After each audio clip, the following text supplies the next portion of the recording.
I'm on the way to get my glasses from the place that I ordered them from. And I was thinking about hate crimes and how the media portrays them sometimes as just, well, the guy was in a bad mood or something like that, especially if it's a white person.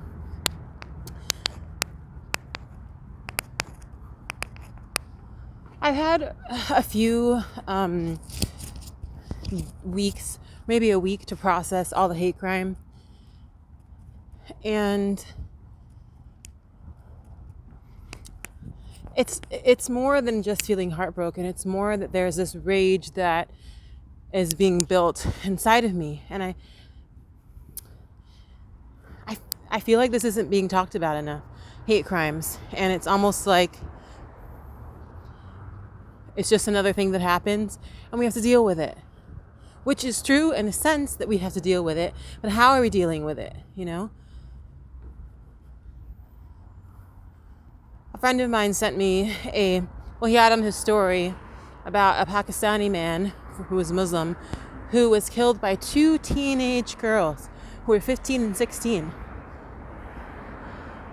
I had to take a break from social media because it seems like every fucking day there is some sort of hate crime. There's some sort of racist or discriminatory act. And sometimes it just gets to be too much. Because it's like, when is this going to freaking end?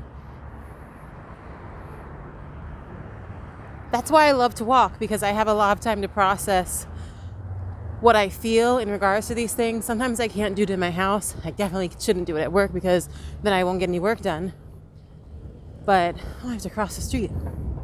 But yeah, I am sick and tired of there being all these hate crimes that get categorized as, especially if it's a white man or a white woman, oh, they're just in a bad mood, they're having a bad day, they have a mental disorder. And people still don't think that there's white supremacy. People still don't think there's racism. People still don't think there's privilege. I had a Muslim grandfather who, when 9/11 happened, we got pulled over on multiple occasions. And he told me many stories about him being pulled over as a Muslim, as a Turkish man who looked like Albert Einstein. You know, my grandmother is black. And every time she goes out on the street, I do have to fear that that something will happen to her. I have to be aware of that thought. My father is black. I'm black. Heck, I've been kicked out of people's houses because people find out I'm black, or because they are like, well, you're too exotic, or you're not actually exotic, you're black. I mean, there's so much racism. People don't look at people for who they are. And I'm ranting, yes, because I'm pissed. And because I'm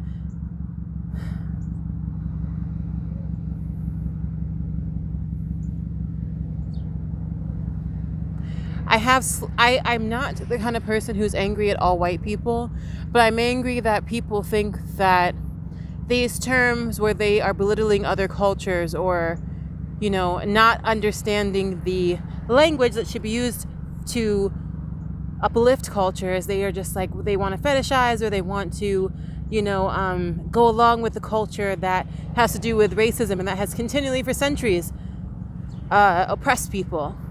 And it's tiring.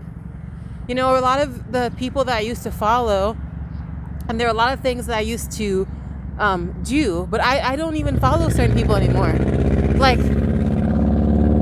if there's any hint of racism in anyone's language, like my friend recommended a book, and I remember reading up on the author and hearing that she had some racist tendencies. I won't read that shit. I won't read it, because I'm like, even if that has helped lots of people, that has helped a person to continue their racism. Because what happens when you are a slight bit racist, it doesn't even matter how racist you are, because you're fucking racist.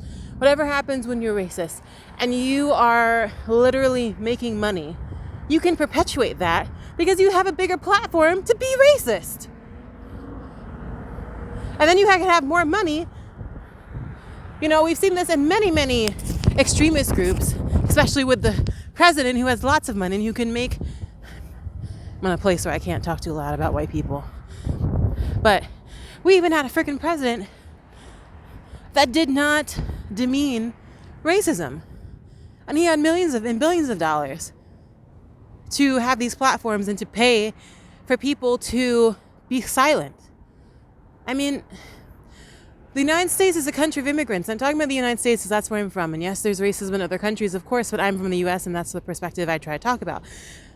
The United States is a very racist freaking country, and I love it here to death. It's done so many things for people, but it is racist, and I feel like people do not stand up against it enough because they're so busy. One of the things I adore about nannying is that I have all this time to think about things that are important to me.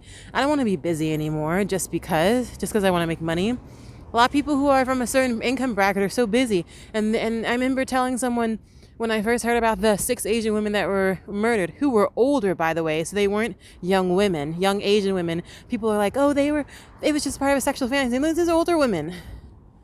These are people's grandmothers. When I first told someone about that who was white, they were like, oh, well, was it a hate crime? And I thought, yes, it was a hate crime. And they just went up on their day working. And it's terrible. And I'm going to get my glasses now, but I just wanted to make this point. If you have any racist people in your life, or people that discriminate, or that are homophobic, or xenophobic, or whatever, you need to examine if those people are worth having in your life. Because I guarantee you that if it is ingrained in their mind that a certain person is less than, or a certain person is not worthy of goodness, then it's extremely hard to get them to come back to equality. And there are many, many, many people who are standing, and there are grassroots, and there are people who are campaigning for equality, and against these hate crimes. I'm just tired of it. And that's why I love Chicago in a sense, because it's really made me strong and understand racism, because Chicago is an extremely segregated city. Do I love that? No. But it makes me very cognizant of what the reality of life is. So anyways, I gotta go get my glasses. I just wanted to rant while I was on the bus. I was starting to get really heated, and I just started walking, and I wanted to just make a video. Bye.